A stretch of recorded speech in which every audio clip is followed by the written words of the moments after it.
அத்தியாயம் 33. முதல் திருத்தம்.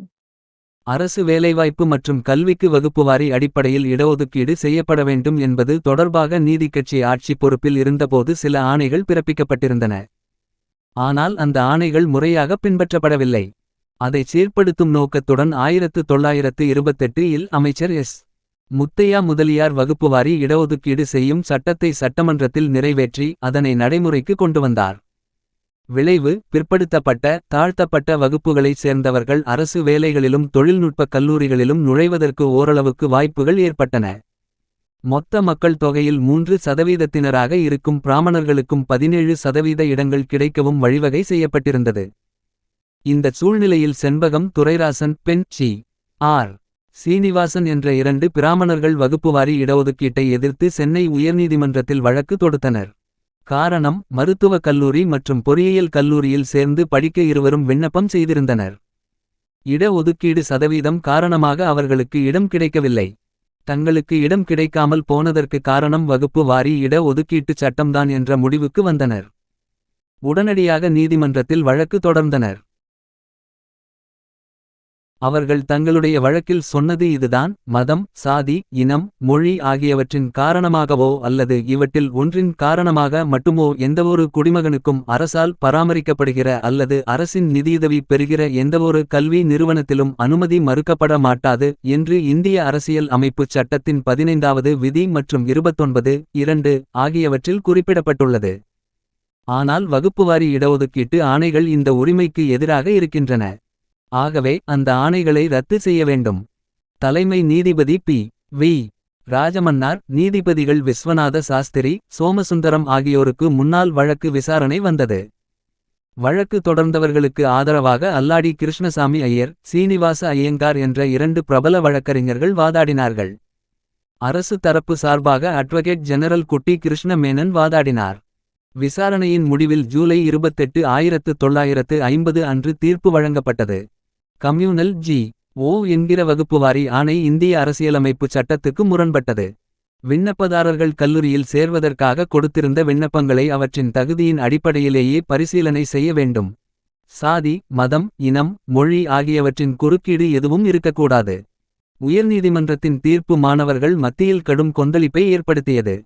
பிற்படுத்தப்பட்ட தாழ்த்தப்பட்ட மாணவர்களின் எதிர்காலத்தின் மீது வீசப்பட்ட விஷ அம்பாகவே அந்த தீர்ப்பு பார்க்கப்பட்டது. தீர்ப்பு வெளியான நொடியில் இருந்தே பல மாவட்டங்களில் மாணவர்கள் சாலைக்கு வந்துவிட்டனர். தீர்ப்புக்கு எதிராக கண்டன குரல்களை எழுப்பினர். திராவிடர் கழகமும் திராவிட முன்னேற்றக் கழகமும் அந்த தீர்ப்புக்கு எதிராக களத்தில் இறங்கின. திராவிடர் கழகம் சார்பில் 14 ஆகஸ்ட் 1950 அன்று முழு அடைப்பு நடத்தப்படும் என்று அறிவித்தார் பெரியார். அரசியல் சட்டம் திருத்தப்பட வேண்டும் என்பதை வலியுறுத்தி திமுக போராட்டத்தில் குதிக்கும் என்று அறிவித்தார் அண்ணா. விவகாரம் பெரிதாகாமல் தடுக்கும் வகையில் உயர்நீதிமன்ற தீர்ப்பை எதிர்த்து அரசு உச்சநீதிமன்றத்தில் மேல் முறையீடு செய்ய இருக்கிறது. ஒருவேளை உச்சநீதிமன்றத்திலும் அதே தீர்ப்பு வரும் பட்சத்தில் அரசியல் சட்டத்தில் திருத்தம் செய்ய முயற்சிகள் மேற்கொள்ளப்படும் என்று அரசாங்கம் அறிவித்தது. திட்டமிட்டபடி ஆகஸ்ட் 14 அன்று முழு அடைப்பு நடந்தது. சென்னை பிராட்வேயில் இருந்து பெரியார் தலைமையில் பிரம்மாண்ட ஊர்வலம் புறப்பட்டது. பள்ளி மற்றும் கல்லூரி மாணவர்கள் பெரும் எண்ணிக்கையில் கலந்து கொண்டனர். முக்கியமாக திராவிடர் கழகம், திராவிட முன்னேற்றக் கழகம், தமிழரசு கழகம், நீதிக்கட்சி, கம்யூனிஸ்ட் கட்சி ஆகிய கட்சிகளைச் சேர்ந்த தொண்டர்கள் பலரும் கலந்து கொண்டனர். ஆம், இட ஒதுக்கீடு விஷயத்தில் திராவிடர் கழகத்துடன் இணைந்து செயல்பட திமுக தயாராகவே இருந்தது. ஆகஸ்ட் 27, 1950 அன்று திமுகவின் செயற்குழு கோவில்பட்டியில் கூடியது. அந்த கூட்டத்தில் 5 முக்கிய தீர்மானங்கள் நிறைவேற்றப்பட்டன. 1. Communal G. ஓ சம்பந்தமாக அனைத்து கட்சி மாநாடு கூட்டவோ அல்லது வேறு யாருடைய முயற்சியாலாவது கூட்டப்படும் அனைத்துக்கட்சி மாநாட்டில் கலந்து தக்கதோர் கிளர்ச்சி திட்டம் வகுக்கவோ செயற்குழு பொதுச்செயலாளருக்கு அனுமதி அளிக்கிறது. 2. பேச்சுரிமையை பறிக்கும் முறையில் இருக்கும் சர்க்காரின் போக்கினை மக்கள் உணரச் செய்யவும் மாற்றவும் பேச்சுரிமை, எழுத்துரிமையை நிலைநாட்டவும் முதலடியாக தடை செய்யப்பட்ட நாடகங்களை பொதுச்செயலாளரின் அனுமதி பெற்று நடத்த ஒவ்வொரு கிளை கழகமும் முன்வர வேண்டும் என்று செயற்குழு தீர்மானிக்கிறது. சர்க்காரால் தடை செய்யப்பட்டும் எழுதியது குற்றம் என்று தீர்மானிக்கப்பட்டும் இருக்கும் புத்தகங்களில் உள்ள கருத்துக்களை துண்டுப்பிரசுரங்கள் மற்றும் கையெழுத்துகள் மூலம் நாட்டிலே பரப்பும் திட்டத்தை செயற்குழு அங்கீகரிப்பதுடன் இந்த திட்டத்துக்கான பணியை அமைக்க செயலாளருக்கு அனுமதி அளிக்கிறது. 3. மத்திய சர்க்காரின் மந்திரிகள் இங்கு வரும்போது கருப்பு கொடி காட்டி நம்முடைய அதிருப்தியை வெளிப்படுத்த வேண்டும். 4. உணவு நெருக்கடியை தவிர்க்க உடனடியாக வெளிநாட்டில் இருந்து உணவு தானியங்களை இறக்குமதி செய்ய வேண்டும் என்று சர்க்காருக்கு கூறுவதுடன் திராவிடத்தின் மீது உணவு நெருக்கடியை சாக்காக காட்டி கோதுமையை திணித்து புதிய ஆபத்தை உண்டாக்க வேண்டாம் என்று எச்சரிக்கிறது. 5. இரயில்வே நிலைய போர்டுகளில் தமிழுக்கு தரப்பட்டிருக்கும் அநீதி களையப்பட வேண்டும். இல்லையெனில் போர்டு அழிப்பு போராட்டம் தொடங்க நேரும். வகுப்புவாரி இடஒதுக்கீட்டு விவகாரம் நாளுக்கு நாள் சூடுபிடித்துக் கொண்டே இருந்தது. ஒரு வழியாக சென்னை மாகாண அரசு உச்சநீதிமன்றத்தில் மேல் முறையீடு செய்தது. ஆனால் அந்த மேல் முறையீட்டிலும் தோல்வியே கிடைத்தது. இந்திய அரசியலமைப்பு சட்டத்தின்படி வகுப்புவாரி இட ஒதுக்கீட்டு ஆணைகள் செல்லாது என்றும் சென்னை உயர்நீதிமன்றத்தின் தீர்ப்பு செல்லும் என்றும் உச்சநீதிமன்றம் தீர்ப்பு கொடுத்தது.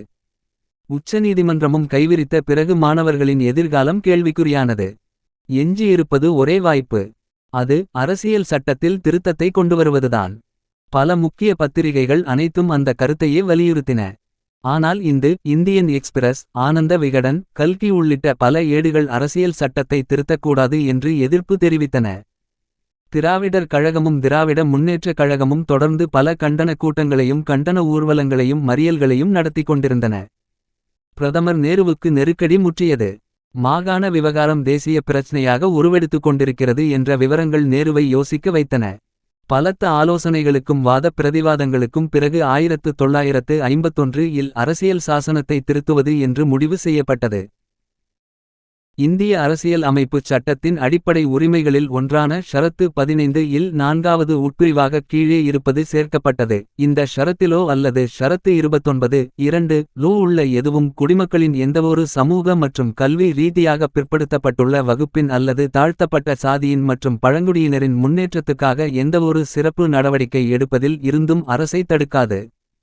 ஜூன் 2, 1951 அன்று இந்திய அரசியலமைப்புச் சட்டத்தில் இந்த திருத்தம் செய்யப்பட்டது. இதுதான் முதல் திருத்தமும் கூட.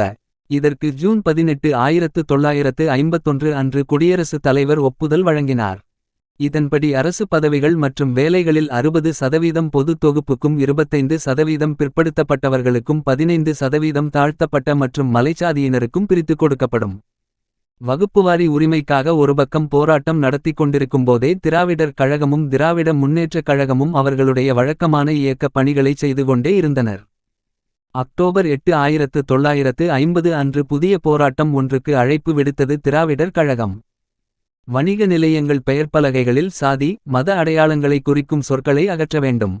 இதை வலியுறுத்தி சென்னையில் உள்ள வடநாட்டாருக்குச் சொந்தமான துணிக்கடை மற்றும் உணவு விடுதிகளுக்கு முன்னால் மறியல் நடத்தப்படும் என்று அறிவித்தது திராவிடர் கழகம். போராட்டம் தொடங்கியது. மக்கள் ஒருபடி மேலே சென்று பெயர்ப்பலகைகளில் இருக்கும் பிராமணாள் என்ற சொல்லை அழிக்கவும் செய்தனர். அக்டோபர் 23, 1950 அன்று திமுக தலைமைச் செயற்குழு கூட்டம் கூட்டப்பட்டது. அந்த கூட்டத்தில் மத்திய அமைச்சர்கள் சென்னை மாகாணத்துக்கு வரும்போதெல்லாம் அவர்களுக்கு கருப்பு கொடி காட்டி கழகத்தின் அதிருப்தியை பதிவு செய்ய வேண்டும் என்று தீர்மானம் நிறைவேற்றப்பட்டது. இது விஷயமாக அண்ணா பேசினார். மத்திய அமைச்சர் திவாகருக்கு கருப்பு கொடி காட்டப்பட்டது. அவர் சென்ற இடங்களில் எல்லாம் கருப்பு கொடி காட்டி தங்களுடைய எதிர்ப்பை பதிவு செய்தனர் திமுக தொண்டர்கள். அடுத்து மத்திய அமைச்சர்கள் ஹரிகிருஷ்ண மெகதாப், முன்ஷி ஆகியோர் வந்தபோது அவர்களுக்கும் கருப்பு கொடிகள் காட்டப்பட்டன. மத்திய அமைச்சராக தமிழகம் வந்த ராஜாஜிக்கும் கருப்பு கொடி காட்டப்பட்டது. போராட்டத்தில் ஈடுபட வந்த தொண்டர்கள் காவல்துறையினரால் பலத்த தாக்குதலுக்கு ஆளாகினர். பலர் கைதுக்கு ஆளாகினர். எங்கு பார்த்தாலும் நாடகங்களும் பிரசாரக் கூட்டங்களும் நடந்து கொண்டிருந்தன. திடீரென காங்கிரஸ் அரசிடம் இருந்து ஒரு கெடுபிடி அறிவிப்பு வெளியானது. இரணியன் அல்லது இணையற்ற வீரன் என்ற நாடகத்துக்கு தடை விதிக்கப்பட்டது. தவிரவும் திமுக ஏடுகளான புதுவாழ்வு, பொன்னி, தனியரசு உள்ளிட்ட பல பத்திரிகைகளுக்கு தடைகள் போடப்பட்டன. காந்தியார் சாந்தியடைய என்ற தலைப்பில் ஏ.வி.பி. ஆசைத்தம்பி எழுதிய நூலை தடை செய்த அரசு வழக்கு தொடுத்து அவருக்கு 3 மாத கடுங்காவல் சிறைத்தண்டனை விதித்தது. அவருடைய தலையை மொட்டையடித்து சிறையில் அடைத்தது அரசு. அடக்குமுறை உச்சத்தில் இருந்தது.